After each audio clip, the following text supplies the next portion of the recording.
नमस्कार दोस्तों,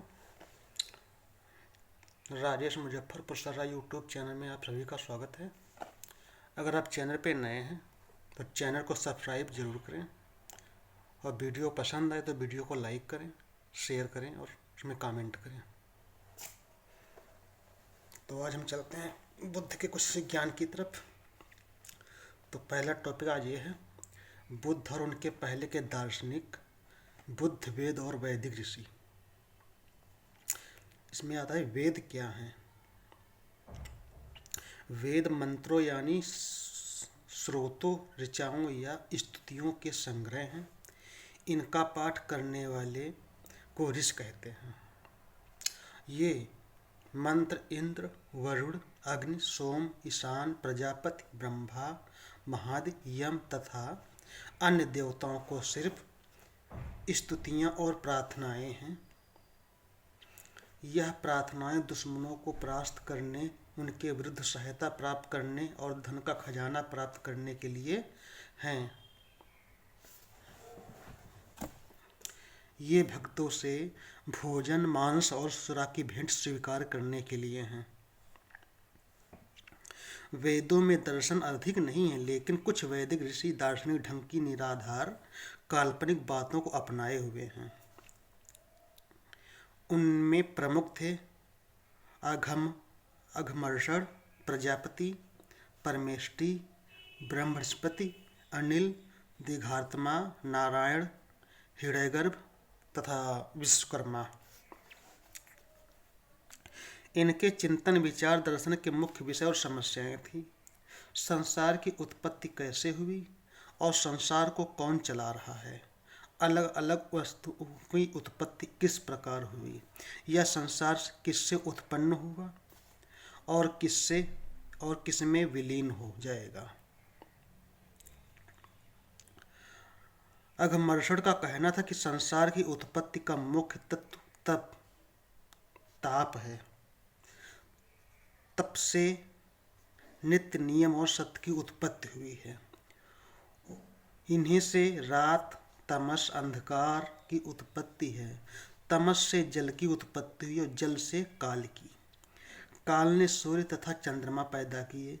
स्वर्ग और पृथ्वी, अंतरिक्ष और प्रकाश तथा दिन और रातों का विधान हुआ। ब्राह्मण स्मृति की मान्यता था कि सृष्टि की उत्पत्ति असत से सत रूप में आई। असत से इसका अर्थ अनंत से था। सत मूल रूप से असत से ही उत्पन्न हुआ। असत ही सभी संभव असत का अस्थायी मूल आधार है। प्रजापति परमेष्टि सवाल था कि क्या सत की उत्पत्ति असत से हुई है।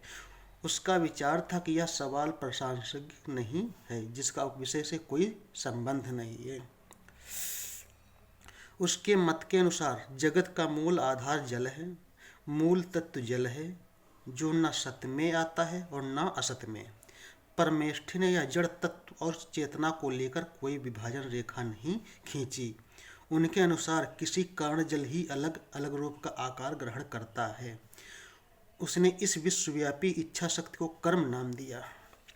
एक अन्य वैदिक दार्शनिक अनिल का मत था कि वायु की मुख्य तत्व है। वायु में गतिशीलता और क्षमता का इसका स्वाभाविक गुण है। यही किसी वस्तु के निर्माण की मूल तत्व है। इसी प्रकार दीर्घात्मा का मत था कि समस्त जीवित प्राणी सूर्य पर निर्भर करते हैं।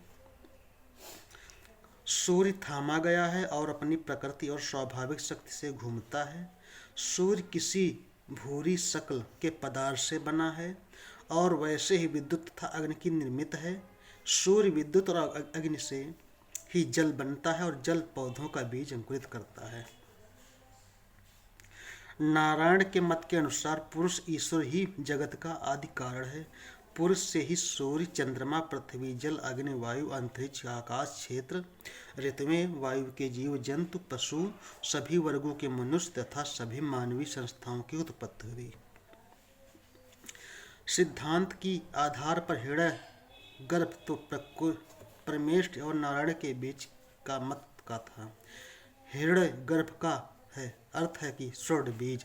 यही विश्व की यह महान शक्ति है जिससे दूसरे सभी पार्थिव तथा दिव्य शक्तियों और अस्तित्वों की उत्पत्ति होती है। हृदय गर्भ का अर्थ है अग्नि। यह अग्नि ही है जो सौरमंडल का निर्माण का प्रमुख तत्व है और विश्व की उत्पादक शक्ति का सिद्धांत है। विश्वकर्मा के मत के अनुसार ऐसा मानना असंतोषजनक और सही नहीं है कि जल ही सभी वस्तुओं की आदि मूल तत्व में है। जल से ही संसार की सभी चीज़ें बनी हैं और इससे ही इसे गतिमान होने की प्राकृतिक शक्तियाँ मिली हैं। यदि हम जल को ही मूल उपादान यानी आधार माने तो स्वाभाविक परिवर्तनशील के सिद्धांत के अधीन है, जो पहले हमें यह बताना होगा कि जल की उत्पत्ति कैसे हुई, जल में वह शक्ति या उत्पादक सिद्धांत कहाँ से आए और शक्ति के मूल तत्व, अन्य नियम और शेष सब कुछ कैसे अस्तित्व में कैसे आए। विश्वकर्मा का मत था कि ईश्वर ही सबका उपादान कारण है, मूलाधार है। ईश्वर आदि में है, अंत में है। वह इस दृश्य संसार के पहले से ही सभी विश्व शक्तियों के अस्तित्व में आने से ही पहले उसकी अस्तित्व है। अकेले ईश्वर द्वारा यह संसार बना है और संचालित है। ईश्वर केवल एक है। वह अजन्मा है और उसी में सभी बनाई चीज़ों का निवास है। वह विचार से महाबली और उसकी क्षमताएं भी काफ़ी हैं। ईश्वर सभी को बनाने वाला है और वही विनाश करने वाला है। एक पिता की हैसियत से उसने हमें पैदा किया और यमराज के रूप में वह जीवों के प्राण लेता है।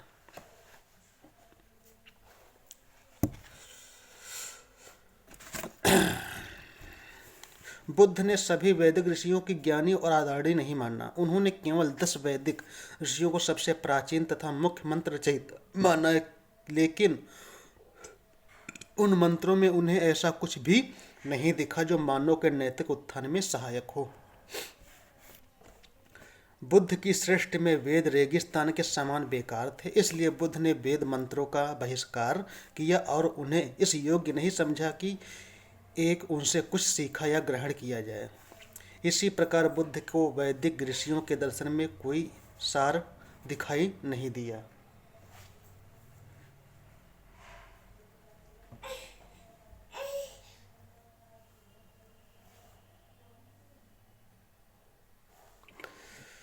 सत्य की खोज में थे किंतु सत्य तक पहुंच नहीं पाए थे। उनके सिद्धांत केवल कल्पना की उड़ानें थीं जो ना कि तर्क और ना ही अर्थात पर आधारित थे।